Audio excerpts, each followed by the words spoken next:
क्या मालूम ये सिक्योरिटी फोर्स वालों की कोई पोस्ट हो। मैं थोड़ा सा जाविया बदल कर ढलान पर नीचे उतरने लगा। पहाड़ियों पर उतरना निस्बतन आसान होता है। मैं बहुत जल्द पहाड़ी की ढलान से नीचे उतर आया। उस इलाके को वादी नहीं कहा जा सकता था क्योंकि वो खड्डों से भरी हुई थी और जमीन भी ऊंची नीची थी। पौ फटने के बाद की फीकी रोशनी में घास, दरख्त और खड्ड नाले नजर आने लगे थे। खड्ड ज्यादा गहरे नहीं थे मगर उनकी दीवारें बिल्कुल सीधी थी और उनके अंदर घास फूस और जंगली झाड़ियों की भरमार थी।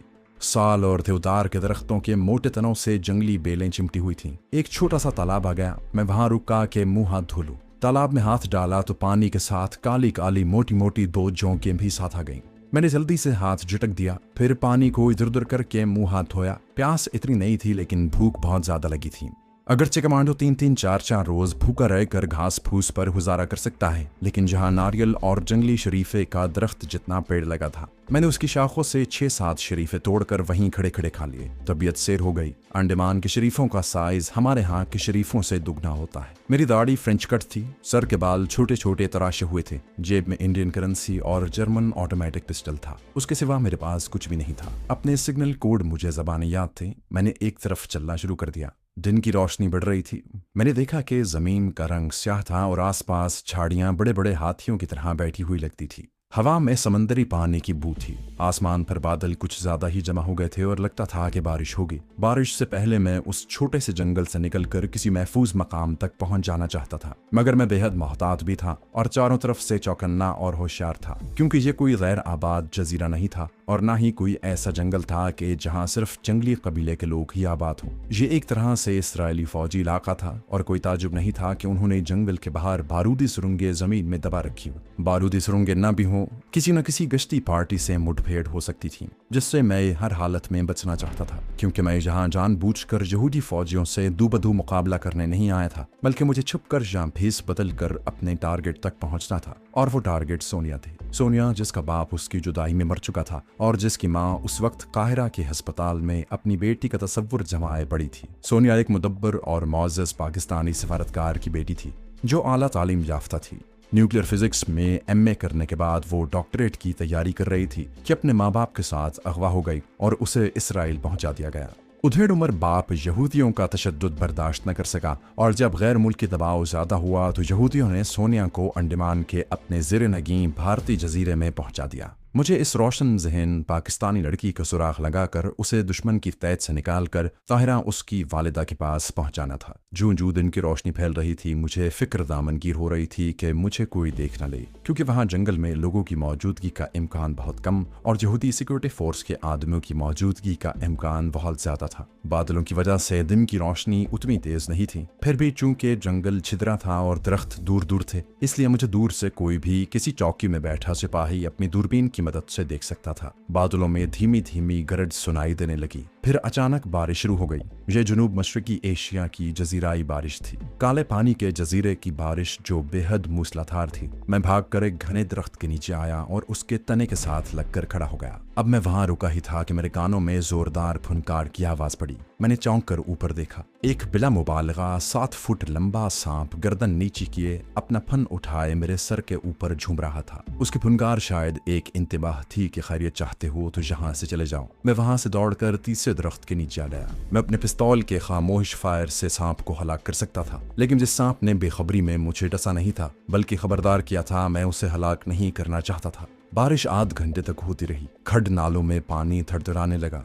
कई दरख्तों के नीचे फिर भी मैं पानी से शराबोर हो गया। खुदा खुदा करके बारिश रुकी। मैंने बुशट उतार कर उसे निचोड़ा और झटक कर दोबारा पहन लिया। रात को जब मैं पहाड़ी ढलान पर सोया था तो जंगली मच्छरों ने काट काट कर मेरी गर्दन का बुरा हाल कर दिया। जगह जगह जैसे फिंसियां निकल आई थी। बारिश का पानी इन फिंसियों पर पड़ा तो हैरानी की बात है कि उनकी खारिश जाती रही। खुदा जाने उस काले पानी की बारिश में क्या असर था। मैंने दरख्त के नीचे से निकलकर इर्द गिर्द निगाह दौड़ाई। मैं एक पत्थर की ओट में बैठकर सामने की तरफ देख रहा था। सामने एक जगह से धुएं की पतली सी लकीर दरख्तों के ऊपर उठ रही थी। ऊंचे ऊंचे पहाड़ों की दीवार खड़ी थी। जमीन ऊंची नीची होने की वजह से बारिश का पानी जमा नहीं हुआ था। मैंने यही मुनासिब जाना कि मुझे समंदर की तरफ निकल जाना चाहिए। हो सकता है वहां कुछ इंडियन मछेरे रहते हों। मुझे एक फ़ायदा हासिल था कि मैं तमिल और तेलुगु ज़बान बड़ी रवानी से बोल लेता था। मैंने तमिलनाडु और आंध्र प्रदेश में अपने कमांडो मिशन के सिलसिले में काफ़ी वक्त गुजारा था। अंडमान के जजीरे भारत के मगरबी साहिल केरला से ज़्यादा दूर नहीं थे और केरला में ये दोनों ज़बानें बोली जाती थीं। अगर जहाँ इंडियन मछेरों को मछलियाँ पकड़ने और इसराइली कमांडो को ताज़ा मछलियाँ मुहैया करने की इजाज़त भी मिल गई हो तो लाजिमन जो मछेरे केरला रियासत के रहने वाले होंगे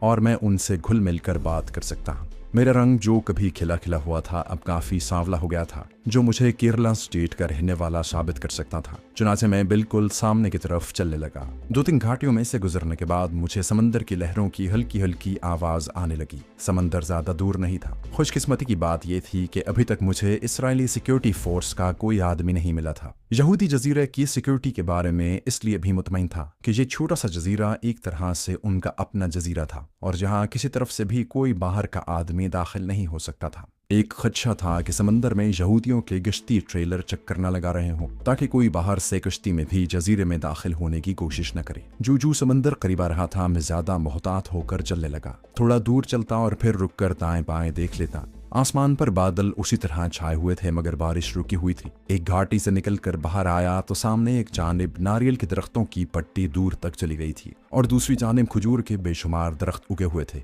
उनके दरमियान में से दूर समंदर का थोड़ा सा साहिल दिखाई दे रहा था। खजूर के दरख्तों की काश्त जहाँ पहले पहल 8वीं सदी ईस्वी में अरब ताजिरों ने की थी। मैं खजूर के दरख्तों के नीचे आया तो घास पर जर्द और सुनहरी रंग की कितनी ही खजूरें पड़ी थी। जल्दी जल्दी कुछ खजूरें खाई और फूंक फूंक कर कदम उठाता दरख्तों की ओट लेता समंदर की तरफ चलने लगा। समंदर का किनारा खाली था। मैं अभी दरख्तों के पीछे ही छुपा हुआ था। मैंने दाएं बाएं निगाहें दौड़ाईं। उन दरख्तों और समंदर के दरमियान रेत की मिट्टी दूर तक चली गई थी और आगे जाकर बाएं तरफ घूम गई थी। भूरे रंग की चट्टानें साहिल के साथ साथ थोड़े थोड़े फासले पर समंदर से निकली हुई थी। कुछ चट्टानें समंदर से बाहर भी थीं, जिनके ज़ेरी हिस्से को समंदर की लहरें आहिस्ता से छूकर वापस चली जाती। समंदर चढ़ा हुआ था और लहरों का हल्का हल्का शोर मुसलसल पैदा हो रहा था। जहां साहिल पर किसी भी मछेरे की कश्ती नजर न आई। कहीं कोई झोंपड़ा भी बना हुआ नहीं था। साहिल बिल्कुल वीरान था। समंदर में भी दूर तक कोई कश्ती या किसी माहीगीर की कश्ती दिखाई नहीं दे रही थी। मैं दरख्तों से निकलकर साहिल पर नहीं जाना चाहता था। अभी तक सूरत हाल वाज़ेह नहीं थी।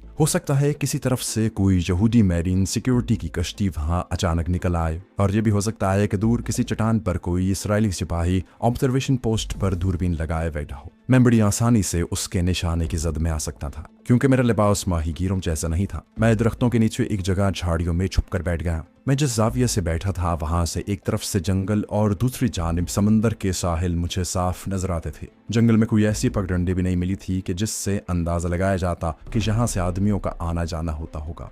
दरख्तों में जगह जगह घास और खारदार झाड़ियां उगी हुई थी। कुछ देर वहां बैठा रहा। फिर ख्याल आया कि जंगल के अंदर ही अंदर से साहिल के साथ साथ चलकर देखना चाहिए कि आगे क्या है। चुनाचे मैं दरख्तों के नीचे ही नीचे साहिल के साथ साथ जुनूब मशरिक की तरफ चल पड़ा। उधर जजीरे का मशरकी साहिल था। रास्ते में मुझे 2-3 सांप भी नजर आए मगर मैं उनसे बचकर निकल गया। एक जगह दलदल में गिरते गिरते बचा। दरख्तों पर कभी कभी कोई परिंदा अचानक बोलकर मुझे चौंका देता। अब साहिल पर बाएं जानिब समंदरी चट्टानें खाल खाल ही बाकी रह गई थी। एक जगह मैं साल के दरख्त के पीछे से निकलकर आया तो अचानक मेरी नजर एक झोंपड़ी पर पड़ी जो दरख्तों के बीच में बनी हुई थी। उसके बाहर एक तरफ पत्थरों को जोड़कर चूल्हा बनाया गया था और कोने में नारियलों का ढेर पड़ा था। झोंपड़ी का नारियल की शाखों से बना हुआ दरवाजा खुला था। मैं वहीं बैठ गया और गौर से झोंपड़ी को देखने लगा। जहां कोई रहता था मगर उस वक्त वो वहां नहीं था। मैं झोंपड़ी की तरफ जाने का सोच ही रहा था कि घर घर घर की आवाज आने लगी। ये मोटर बोट की आवाज थी। मोटर बोट सिवाय इसराइली सिक्योरिटी फोर्स के और किसी की नहीं हो सकती थी। मैंने समंदर की तरफ देखा। ये नीले और सफेद रंग की गश्ती मोटर बोट थी जिसकी मस्तूल पर कोई झंडा नहीं था। 2 मैरीन सिपाही मुझे कश्ती के सामने की रुख पर खड़े नजर आए। उनके हाथों में स्टेन गन्ने थी। ये कमबख्त इधर कहाँ से चले आ रहे हैं? मैंने सोचा हो सकता है ये राउंड पर हों और जहां से गुजर जाएं, मगर मोटर बोट मेरे बिल्कुल सामने आकर समंदर में रुकने लगी। अब तो मुझे परेशानी हुई कि कहीं ये झोंपड़ी उन लोगों का डंप तो नहीं और वो इधर ही तो नहीं आ रहे। मैं पीछे की तरफ दौड़ा। दरख्त पर चढ़ते हुए मैं देखा जा सकता था क्योंकि इतनी देर में Israeli security guards motor boat से कूदकर साहिल पर आ चुके थे और मुझसे ज्यादा दूर भी नहीं थे। मैंने आफियत इसी में जानी कि वहीं किसी झाड़ी की ओट में छुप जाऊं। चुनाचे में घनी झाड़ी के पीछे सिमट सिमटा कर छुप गया और शाहों को जरा सा पीछे खिसकाकर मोटर बोट को देखने लगा। 2 गार्ड्स जिन्होंने नीली वर्दी पहन रखी थी पानी में से शराब शराब करते जंगल वाली झोंपड़ी की तरफ बढ़े। मैंने पिस्तौल निकाल लिया। कुदरती तौर पर मैं ये समझा कि उन्हें मेरा पता चल गया है और वो मुझे गिरफ्तार करने आ रही है। मैंने उन दोनों में से एक को अपने निशाने की जद में ले लिया, लेकिन वो सीधे झोंपड़ी की तरफ आ गई। मेरी निगाह पीछे मोटरबोट की तरफ गई तो मैंने देखा कि वहां 2 गार्ड्स ने एक दुबले पतले आदमी को, जिसने सिर्फ एक धोती पहन रखी थी, पकड़कर मोटरबोट के सिरे पर खड़ा कर दिया और उसके दोनों हाथ और पांव रस्सी से बांध रहे थे। इतनी देर में दूसरे गार्ड्स झोंपड़ी के बाहर आकर खड़े हो गए। उनमें से एक जेब से प्लास्टिक की एक छोटी सी बोतल निकालकर झोंपड़ी के दरवाजे पर शायद पेट्रोल छिड़कने लगा। फिर वो पीछे हट गया। दूसरा सिपाही आगे बढ़ा और उसने एक खुश्क झाड़ी को आग लगाकर उसे झोंपड़ी पर फेंक दिया। देखते ही देखते झोंपड़ी के दरवाजे ने आग पकड़ ली और वो धड़ाधड़ जलने लगी। वो तेजी से मोटरबोट की तरफ मुड़ गए। मोटरबोट पर जो गार्ड्स मौजूद थे उन्होंने झोंपड़ी को जलते देखा तो दुबले पतले धोती पोस्ट स्याफाम आदमी को समंदर में धक्का दे दिया। उस बदनसीब की एक हल्की सी चीख फजा में बुलंद होकर समंदर में उसके साथ ही डूब गई। झोंपड़ी धड़ाधड़ जल रही थी। शोलों की गर्मी मुझ तक आ रही थी। मैं जरा पीछे हट गया। आग लगाकर जाने वाले गार्ड्स अब मोटर बोट पर सवार हो चुके थे। जो लोग मोटर बोट के अर्शे पर सामने की जानिब कुछ देर खड़े समंदर को गौर से देखते रहे। फिर जब उन्हें यकीन हो गया कि उनका फेंका हुआ आदमी डूब गया है तो मोटर बोट का इंजन स्टार्ट हुआ और वो आहिस्ता से एक चक्कर काट कर जिधर से आई थी उधर को रवाना हो गई। झोंपड़ी तो जल चुकी थी। अब उसके ऊपर वाले दरख्त ने आग पकड़ ली थी। जब मोटर बोट जजीरे का मोड़ घूम गई तो मैं दरख्तों के पीछे से तेजी से निकलकर समंदर की तरफ दौड़ा और पानी में कूद गया। जिस आदमी को यहूदी गार्ड्स ने समंदर में फेंका था वो कोई हिंदुस्तानी था। मैं जनूबी हिंद के रहने वाले हिंदुस्तानी को पहचानने में कभी गलती नहीं कर सकता था। जरूर ये हिंदुस्तानी इन इसराइली अफसरों का मुलाजिम था जिससे कोई ऐसी गलती सरजद हो गई थी कि उन्होंने उसकी झोंपड़ी में आग लगाने के बाद उसे हाथ पांव बांध कर समंदर में फेंक दिया। उस हिंदुस्तानी को अगर मैं समंदर से निकाल लेता तो ये मेरे काम आ सकता था। यही वो ख्याल था जिसने मुझसे समंदर में छलांग लगवाई। मैं समंदर में गोता लगाकर नीचे ही नीचे उतरता चला गया जहां समंदर ज्यादा गहरा नहीं था। मैंने बदनसीब आदमी को समंदर की तह में रेत और समंदरी घास में इस तरह पड़े देखा कि उसका सर झाड़ियों में उलझा हुआ था। मैंने तेजी से उसकी गर्दन को झाड़ियों से बाहर खींचा और उसे धकेलता हुआ ऊपर की तरफ उठने लगा। बहुत जल्द उसे सतह पर ले आया। मुझे खदशा था कि कहीं वो मर न गया हो, मगर वो जिंदा था। उसका जिस्म आहिस्ता आहिस्ता सांस ले रहा था। मैं उसे खींचता हुआ साहिल पर ले आया और फिर उसे औंधा लिटा दिया और उसकी कमर पर बैठकर जोर जोर से दबाने लगा कि समंदर का पानी उसके मैदे और फेफड़ों से निकल जाए। फिर उसे घसीट कर दरख्तों में ले गया। झोंपड़ी के बाद घना दरख्त भी थोड़ा सा जल गया था। आग के शोले बुझ चुके थे और अब झोंपड़ी और दरख्त में से सिर्फ धुआं ही उठ रहा था। हिंदुस्तानी की उम्र 50 से कुछ ऊपर ही थी। रंग स्याह था और रुखसारों की हड्डियां उभरी हुई थीं। सर के खशखशी बालों में सफेद बाल भी थे। जनूबी हिंद की औरतों और मर्दों के बाल बहुत देर बाद जाकर सफेद होना शुरू होते हैं। इसकी वजह उनकी खुराक में मछली और खास तौर पर नारियल के तेल का इस्तेमाल है। नारियल का तेल न सिर्फ ये कि वो अपने सर पर लगाते हैं बल्कि उसे कई तरह से खाते भी हैं। मैंने उसे झाड़ियों के दरमियान घास पर लेटा दिया। वो लंबे लंबे सांस लेते हुए आंखें पूरी तरह से खोले मुझे हैरत से देख रहा था। मैंने इस दौरान में उसके हाथों और पांव की रस्सियां खोल डाली। मैंने तमिल जबान में कहा, उन्होंने मेरे सामने तुम्हें समंदर में गिराया था। फिर जब वो चले गए तो मैं पानी में कूद गया और तुम्हें निकाल कर ले आया। मुझे तमिल में बात करते देखकर उसके चेहरे पर हल्का सा तबस्सुम उभरा। उसने भी तमिल में मुझसे पूछा कि मैं वहां कैसे आ गया हूं और ये कि उसने पहले मुझे वहां कभी नहीं देखा। मैंने जवाबन कहा, तुम्हारी तबीयत ठीक हो जाए फिर मैं अपने बारे में तुम्हें सब कुछ बता दूंगा।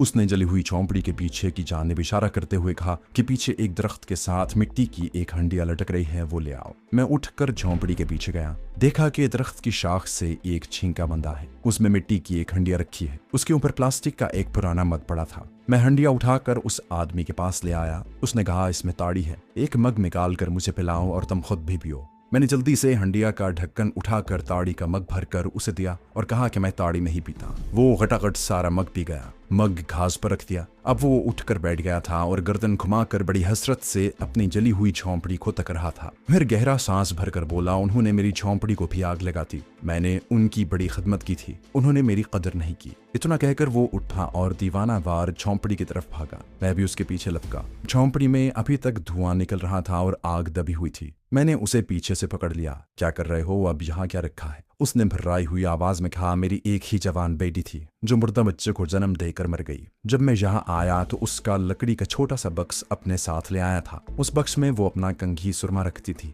इस जिलावतनी में वही बक्स मेरी बच्ची की आखिरी निशानी थी जो मुझे उसकी याद दिलाया करती थी। वो भी जलकर राख हो गई होगी और वो मेरे बाजू में मुंह छुपाकर बच्चों की तरह बिलक बिलक कर रोने लगा। मैंने उसे तसल्ली दी और पूछा कि उसे ये सजा किस लिए दी गई थी। वो धुआं देती झोंपड़ी के सामने झाड़ियों के पास बैठ गया और मुख्तसर लफ्जों में उसने अपनी जो कहानी सुनाई वो ये थी कि वो तमिलनाडु के जिला मजूरा के एक साहिली गांव का रहने वाला था।